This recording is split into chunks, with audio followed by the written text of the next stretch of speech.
જય શ્રી કૃષ્ણ મિત્રો, આ વિડીયોમાં શ્રી હરિવંશ પુરાણની કથા સાંભળશું, જેમાં સાંભળશું પૃથુ રાજાનું આખ્યાન। આ કથા માગશર માસમાં સાંભળવાનો મહિમા છે। જેમ સૂર્યદેવનો ઉદય થતાં રાત્રિના અંધકારનો નાશ થાય છે, તેમ આ મહાન પુરાણનું શ્રવણ કરનારના મન, વચન અને શરીરથી થયેલા સર્વ પાપોનો ક્ષય થાય છે।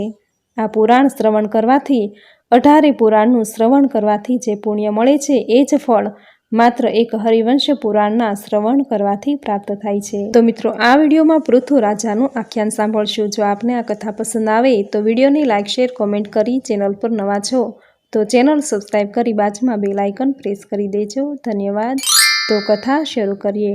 બોલો ભગવાન શ્રી હરિ વિષ્ણુની જય। હે રાજન, બ્રહ્માએ વેન પુત્ર પૃથુને પ્રથમ મહારાજા તરીકે અભિષેક કર્યો। ત્યાર પછી અન્ય રાજાઓ ઘોષિત કર્યા। બ્રાહ્મણ, ક્ષત્રિય, વૈશ્યો, નક્ષત્રો, ગ્રહો અને વનનું રાજ્ય ચંદ્રને સોંપ્યું।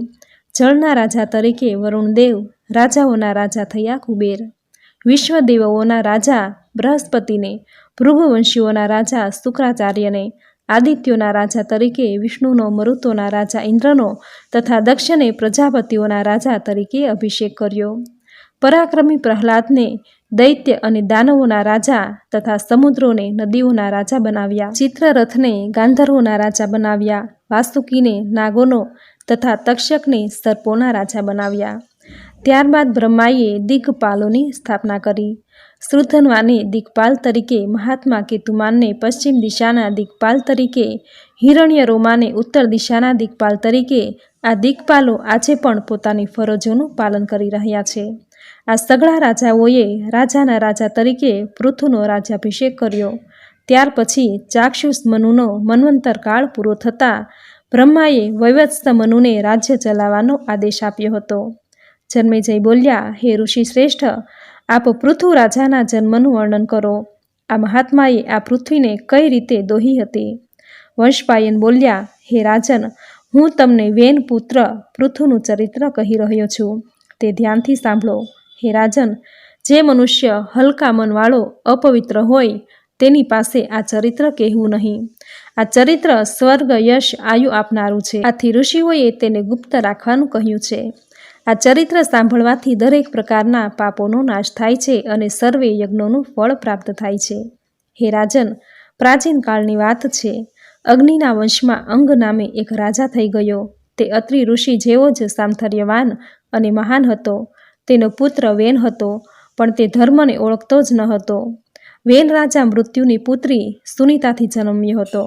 તે મૃત્યુનો જ પૌત્ર હોવાથી ધર્મની ઉપેક્ષા કરનાર અને કામ વાસનામાં રત રહેનાર હતો અને મહાલોભી હતો, અર્થાત પોતાના મોસાળ પક્ષ સમાન અધર્મી હતો। પોતે પણ વેદોનો ત્યાગ કરી અધર્મી જીવન જીવતો હતો। જેવો રાજા તેવી પ્રજા, આ કહેવત પ્રમાણે વેન રાજાની પ્રજા પણ અધર્મી બની ગઈ હતી। એના રાજ્યકાળમાં દેવતાઓ યજ્ઞોમાં હોમેલું પામી શકતા ન હતા। વેન રાજાનો અંત ટૂંક સમયમાં જ આવવાનો હોવાથી તેણે ભયાનક પ્રતિજ્ઞા કરી કે મારે યજ્ઞો કે હવન કરવા નથી અને મારા રાજ્યમાં અન્ય કોઈને કરવાની ઈચ્છા નથી। તેણે પ્રજા સમક્ષ જાહેરાત કરી હતી કે હું જ તમારો ભગવાન છું, આથી મને ઉદ્દેશીને હોમ હવન કરવા।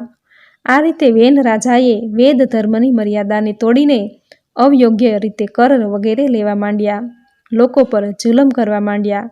ત્યારે મરીચી વગેરે ઋષિઓ ભેગા થઈને રાજાને ચેતવણી આપી કે હે રાજન, અમે ઘણા વર્ષો સુધી ચાલે એવો યજ્ઞ કરવાના છીએ, તું અધર્મ ન કર, કેમ કે તે લીધેલ માર્ગ સનાતન ધર્મ નથી। જ્યારે ઋષિઓ તેને સમજાવતા હતા ત્યારે મહાદુષ્ટ વેન તિરસ્કાર કરી ખૂબ જ હસ્યો અને કહ્યું, ધર્મ ઉન્નત કરનાર મારા સિવાય બીજું કોણ છે? મારે બીજા કોઈનું સાંભળવાની જરૂર નથી। આ પૃથ્વી પર મારી બરાબરી કરી શકે એવો કોઈ છે કે નહીં? હું જ ધર્મ તથા સર્વ પ્રાણીઓને ઉત્પન્ન કરનાર છું। આ વાત તમે મૂર્ખ લોકો સમજતા નથી। હું ધારું તો પૃથ્વીને બાળીને ભસ્મ કરી શકું તેમ છું। એવા ગર્વ અને મોહવશ થયેલા વેનને જ્યારે ઋષિઓ અધર્મના માર્ગેથી પાછો વાળી શક્યા નહીં, ત્યારે ઋષિઓએ તેને કેદ કર્યો। રાજાએ ખૂબ ધમપછાડા કર્યા। ત્યારે ઋષિઓએ તેની જમણી સાથળ મસળવા માંડી। ત્યારે જાંઘમાંથી એક કાળો અને ઠીંગણો પુરુષ પેદા થયો। હે રાજન, એ ભયભીત થઈને હાથ જોડીને ઊભો રહ્યો। તે ગભરાયેલો હોવાથી તે નિષાદોનો વંશ ચલાવનારો થયો. આ પછી તેણે માછીમારોને ઉત્પન્ન કર્યા, જે ધર્મનું આચરણ કરનારા છે. તેઓ પણ વેનના પાપથી જ ઉત્પન્ન થયેલા છે. ત્યાર પછી ઋષિઓને સંતોષ ન થતાં અતિ ક્રોધથી વેનનો જમણો હાથ મસળવા માંડ્યો. ત્યારે તેમાંથી અગ્નિ જેવા તેજવાળો પૃથુ રાજા ઉત્પન્ન થયો. મહાયશસ્વી પૃથુ જન્મ્યો. તે વેળાએ જ ધનુષ, બાણ અને બખ્તરધારી હોવાથી તે પ્રજાનું રક્ષણ કરનાર બન્યો. મહારાજા પૃથુનો જન્મ થતાં સઘળા પ્રાણી આનંદિત થઈ ઉઠ્યા અને વેન રાજા સ્વર્ગે ગયો. હે રાજન, પૃથુ જન્મતા જ વેન રાજા નરકમાં જતા બચી ગયો. પૃથુ નામના નરકમાં જતા બચાવે તે જ પુત્ર કહેવાય. આ રાજાનો અભિષેક કરવા સઘળી નદીઓ અને સમુદ્રો પાણી લઈને આવ્યા હતા. ખુદ ભગવાન બ્રહ્મા પણ આવ્યા હતા અને મહારાજા તરીકે પૃથુનો અભિષેક કર્યો હતો. ત્યારે પોતાના પિતાથી ખેદ પામેલી પ્રજાને પૃથુએ હર્ષ ઘેલી કરી મૂકી હતી. પૃથુ જ્યારે સમુદ્રમાં જતો ત્યારે પાણી થીજી જઈને ઘટ બની જતા. આકાશમાં જવા માટે પણ માર્ગ મોકળો થઈ જતો. જેના રથની ધજા ક્યારેય પણ ભાંગતી ન હતી, તેના રાજ્યમાં જમીન પણ ખેડિયા વિના પુષ્કળ અનાજ પકવી આપતી હતી. ગાયો કામધેનુની માફક સર્વ કામનાઓ પૂર્ણ કરતી હતી. એના રાજ દરમિયાન જ ચારણ અને ભાટ પેદા થયા, જે રાજાઓની સ્તુતિ કરે છે. ભાટ ચારણની સ્તુતિ ગાનથી પ્રસન્ન થઈને પૃથુ રાજાએ સ્તુતને અનુપદેશ અને માગધને મગધ દેશ ઇનામમાં આપ્યા. આથી ઋષિ મુનિઓ અતિ ખુશ થયા. તે સમયે રાજ્યની પ્રજા તેની પાસે દોડતી આવી અને દરેકને આજીવિકા આપવા માટે વિનવણી કરવા માંડી. ત્યારે મહાબળવાન પૃથુ રાજાએ પ્રજાનું હિત કરવા માટે ધનુષ બાણ લઈને પૃથ્વીને લોકોને આજીવિકા આપવા માટે વિનવણી કરી. ત્યારે પૃથ્વી રાજાથી ગભરાઈ જઈને ગાયનું રૂપ લઈને નાસવા લાગી. રાજાએ પણ ધનુષ બાણ લઈને પૃથ્વી તરફ દોટ મૂકી. પૃથ્વી પૃથુના ભયથી ત્રસ્ત થઈને બ્રહ્મલોકમાં ગઈ. ત્યાં પણ પૃથુને હાથમાં ધનુષ બાણ લઈને ઊભો જોયો. રાજા દેવોથી પણ રોકાતો ન હતો. આથી પૃથ્વીને ક્યાંયથી રક્ષણ મળ્યું નહીં. આથી થાકીને પૃથુના શરણે પૃથ્વી ગઈ અને બોલી, હે રાજન, અધર્મરૂપ સ્ત્રી હત્યા કરવી તમને શોભતી નથી. હે રાજન, મારા વિના તમે તમારી રૈયતનો ઉદ્ધાર કઈ રીતે કરશો?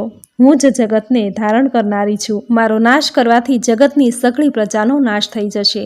તમે લોક કલ્યાણનું કરવાનું ઈચ્છતા હો તો મારો નાશ કરવો યોગ્ય નથી.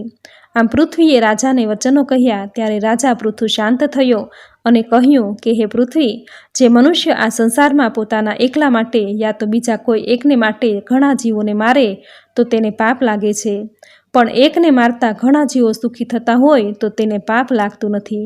માટે હે વસુંધરા, મારું કહેવું નહીં માને તો લોક કલ્યાણ માટે હું તારો વધ અવશ્ય કરીશ. માટે તું મારી આજ્ઞામાં રહીને સઘળી પ્રજાને સારી રીતે જીવાડ.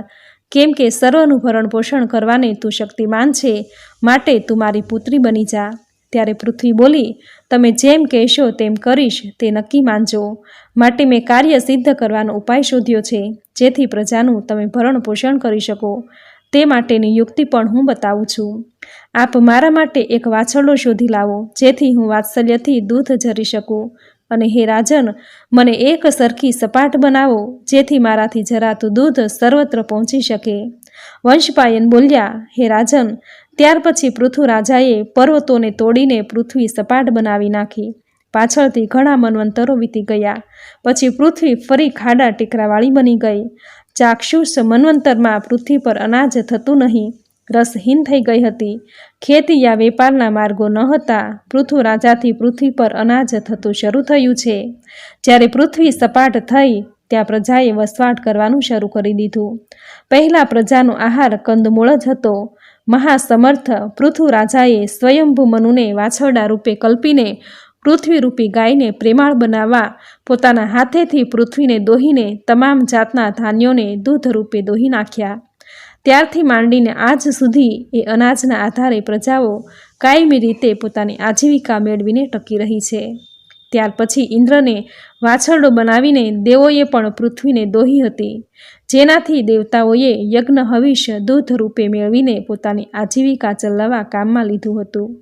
આ રીતે વસુંધરા સર્વ જીવોનું ભરણ પોષણ કરનાર, સર્વનો આધાર રૂપ, સર્વનું ઉત્પત્તિ સ્થાન, સર્વોના મનોરથ પૂરનાર, સર્વ વસ્તુઓ પૂરી પાડનાર અને ધાન્યને ઉગાડનારી બની છે.